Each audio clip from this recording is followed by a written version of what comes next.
Cold, dark, and hungry is where those families will be if we continue on this path.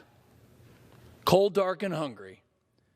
Just 2 years ago, the United States became energy independent, the #1 producer of oil and gas in the entire world, thanks to the previous administration's leadership on deregulating industry that made greater gains in reducing harmful emissions than any other administration in the history of this country.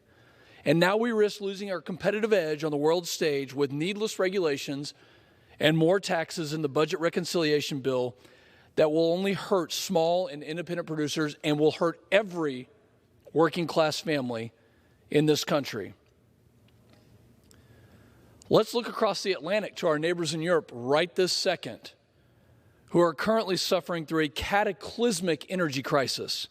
Their shortage of natural gas and fuel is causing multiple governments across Europe to shut down factories and to warn their citizens to prepare for consistent blackouts, cold, dark, and hungry.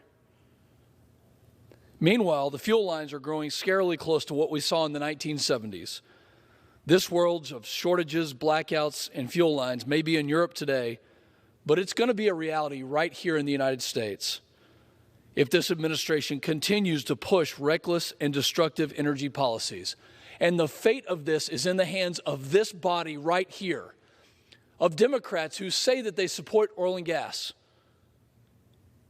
But we know that the vote that's going to happen this week will determine whether or not they really support it.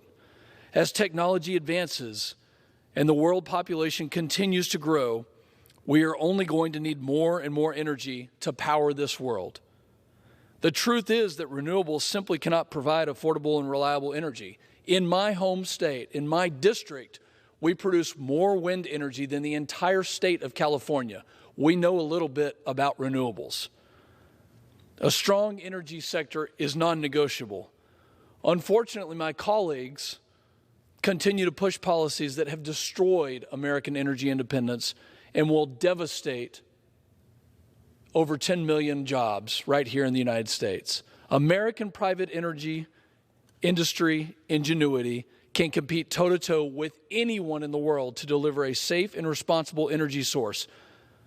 But we cannot shackle our production with ill-advised policies and regulations.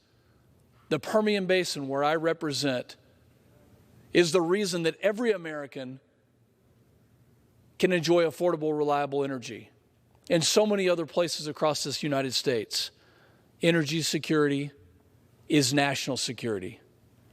And nothing can be more important.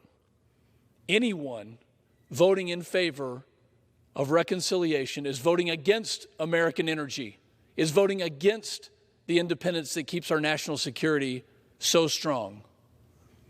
I urge my colleagues to support the energy industry and to embrace an above all and an all of the above energy approach, which is so dependent on American oil and gas. And with that,